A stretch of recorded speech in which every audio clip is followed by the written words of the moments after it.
My husband, on the other hand, isn't going to pack lightly, so we will probably still be up to our ears while driving.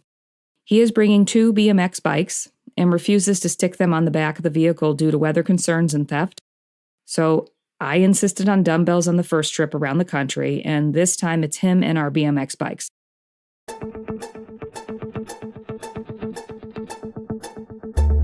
Is bodybuilding about selfies, steroids, magazines, and muscles? How do I become a successful pro bodybuilder or fitness competitor? Where do I even start if I'm new? And the biggest question of all, what are the judges looking for anyway? Even today with the internet, many people first discover bodybuilding by word of mouth. The lack of regulation has caused a boom of unqualified coaches, scattered info, biased advice, dangerous protocols, and posing trends that are a hot mess. After 20 years in the business, I have seen it all. Week after week, I'm going to talk about taboo topics that get swept under the rug, provide you tips and strategies to gain a competitive edge and stand out on stage in any division or federation. I'm going to answer all the burning industry questions without the bias. I have competed across 6 federations, earned pro status in 3, and judged in 2. I've coached posing and choreography for men and women in all federations and divisions. I know just how much competing means to you. I'm your host, Michelle Welcome, and you are listening to the Everything Else in Bodybuilding podcast. Be sure to download your free guide, 5 Things Every Bodybuilder and Fitness Competitor Needs to Know Before Your Next Show at eeinbb.com. That's www.eeinbb.com.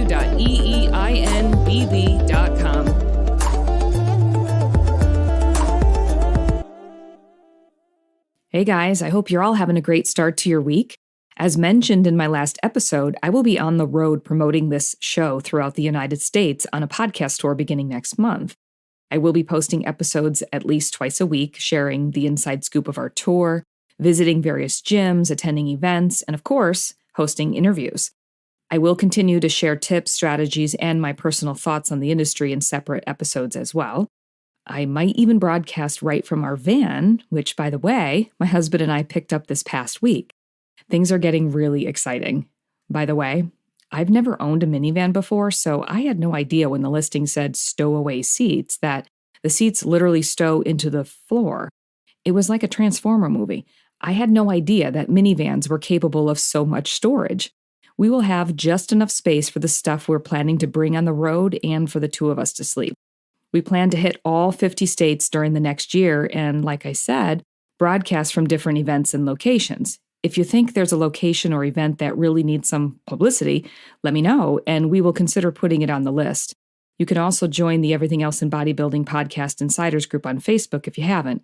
I will post a link here in the show description. And speaking of stuff, because it's 2 of us in a van, we are going to need to pack strategically.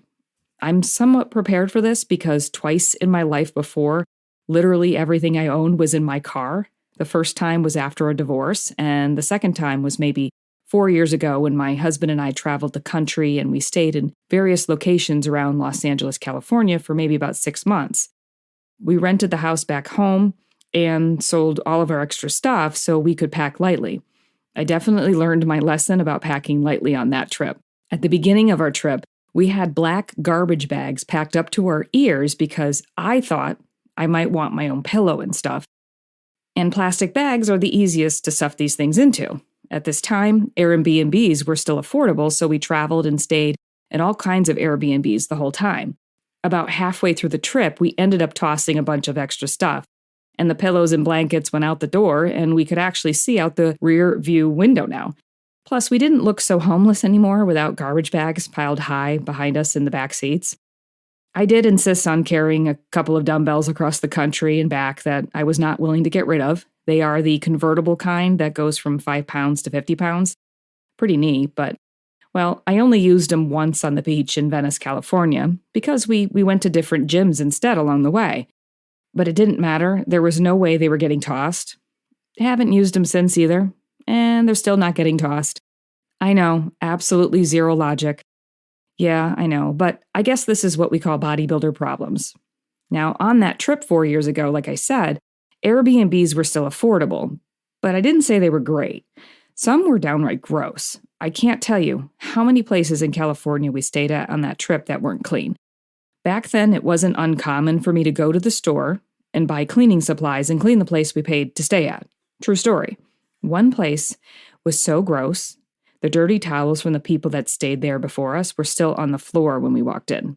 Dirty dishes were still in the sink, and the accumulation of crumbs and food and gunk on the counter, it looked like the counters had never been cleaned, like nobody moved an appliance. God forbid somebody moved something when they clean. Apparently, the person that was supposed to clean the place had an emergency and couldn't do so before we got there. We were backed into a corner because pickings were already slim, especially last-minute pickings in LA. So it was either try to hunt down a new place to stay or just roll up our sleeves and clean the place myself. I opted to clean because at least I knew if I cleaned it, it would be clean. I'm telling you, pickings are slim in LA area. There was one other place we stayed at in Malibu that had incredible views of the ocean. But the bedroom wasn't a bedroom.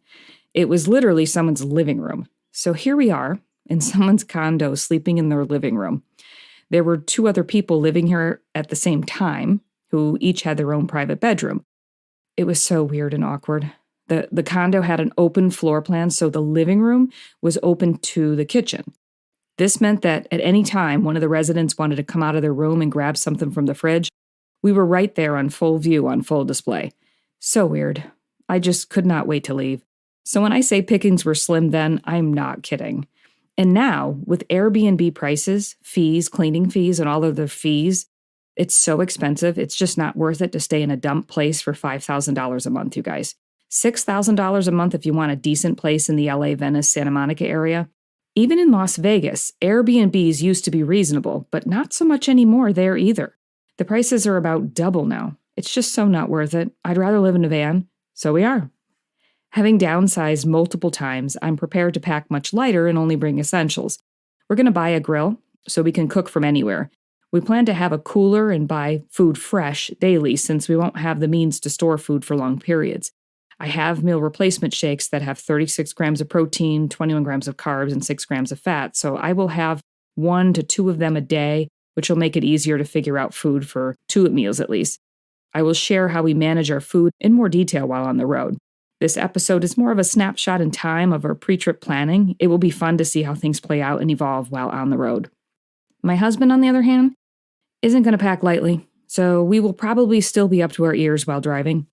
He is bringing 2 BMX bikes and refuses to stick them on the back of the vehicle due to weather concerns and theft. So I insisted on dumbbells on the first trip around the country, and this time it's him and our BMX bikes. He used to BMX and do tricks on his bike his entire youth, so he's excited to stop at skate parks around the United States while we're on tour. He wants me to be doing BMX tricks on my bike like him, and I'll keep you guys posted on how well that goes. In addition to the BMX bikes, my husband is also bringing an electric and an acoustic guitar. For those of you who don't know, my husband Vassilios is a musician and was signed to a record label and traveled for many years with the band otherwise. He has since been writing all new original music and was just in the studio in New York City earlier this year with multi-Grammy award-winning producer Michael Mangini producing one of his songs. So as you can imagine, there is no way we're leaving the guitars behind either. So we will be cuddling with not just bikes, but guitars too. Right now, we are finalizing all the details of our trip and making preparations. For one, we are looking into wrapping the van with the name of the podcast all over it. So if you see our van on the road, be sure to honk and wave. We also have a spreadsheet with all the locations and events we are going to stop at around the country. We will continue mapping things out over the next week or so. We plan to do some in-person interviews of guests while on the road instead of just the virtual ones I've done so far. I'm also excited to announce that I plan to do pop-up posing clinics while on the road. I've reached out to a few promoters from different federations to see if there are locations in the country that they might need an expert teacher to host a clinic or 2 for them. Perhaps you and a group of friends might want a pop-up clinic too. Perhaps you're a promoter or a coach and you want a clinic yourself. If you have a group of people that want to learn posing skills, hit me up and we might just add you to the tour. As you know, I have experience in 6 federations, so my niche is being able to switch between teaching the posing requirements for every federation and every division. I also consult people on what division and federation is the best option or options for them based on their look and best attributes. And I see it all the time when people look up posing tutorials. They don't realize the requirements aren't the same among all federations, so they show up on stage doing the wrong poses. I ensure my clients are always prepared no matter where they compete. I plan to do pop-up posing clinics on the road for all federations and divisions, so I'm talking NPC, OCB, WNBF, Fitness Universe, the WBFF, you name it. You want to learn bodybuilding posing? How about classic physique, figure, wellness, or maybe you're a bikini competitor and you walk like a baby giraffe in high heels and you want to learn how to walk a runway. I am a one-stop shop. Plus, most people go to a clinic right now and learn one federation's posing, and honestly, I'm seeing a lot of hot mess posing coming out of these clinics. Some people teaching these classes are decent posers, but crappy teachers. My clinics are the starting place to being an incredible poser and performer on stage. I still have my Posing Win Shows program for men and women who are the most driven in this sport to win. But if you want to learn the basics on posing and find out if you're posing correctly right now, you can come to a virtual posing clinic by going to posingpractice.com. I'm excited to offer these clinics live in person while on our podcast tour. So again, hit me up if you would like me to host one for you and your people. And let's be real, people compete in bodybuilding shows to win them. A perspective from someone new or different than what you're getting now could be that thing that you need to go from meh to awesome. There's always room for improvement. Speaking of improvement and winning mindset, I'm also going to share on this part 1 episode of my podcast tour prep the reason I'm doing the tour in the first place. Have you ever heard the saying, a dream without action is just a wish? I believe that if you want to achieve something, you can't sit by passive and wait for it to happen, or it'll never happen. You'll never win the bodybuilding show if you don't pick a show, you know? You'll never get the job offer if you don't apply. You have to put yourself out there, or you are only wishing for a result. And the result I want is to bring massive attention to this podcast and grow it to 1 million downloads. I want this show to be the #1 resource on all issues in bodybuilding for competitors across all federations and divisions. To become the #1 resource and achieve 1 million downloads, it's not going to happen from sitting by passive. Competing in bodybuilding shows taught me how to be patient and persistent while pursuing my goals, and to not be afraid to put myself out there for people to critique me. To become awesome in bodybuilding, you have to be patient. You have to put the work in and day out in the gym and do it again and again and again for years. And people weighing themselves every day, freaking out over a 1/2 pound of weight gain from the cookie they had the day before, they need to go take a big dump and get over it. One day doesn't kill your progress. It's having the ability to detach from the emotional component of eating and look at food as fuel. And do it again the next day, and the next day, and the next. I'm fully prepared to be on the road for the next year in our van promoting the show. I'm prepared to put the work in and day out, just like I've always done as a competitor. I'm prepared to put myself out there for my dream. I also know when there is room for improvement, and right now, there's a lot of room for improvement getting eyes on this podcast. It's actually a little ironic. The title of this podcast episode, I called it Podcast Tour Prep. I didn't mean it this way, but doesn't tour prep sound a lot like contest prep? Well, there you go. All right, guys.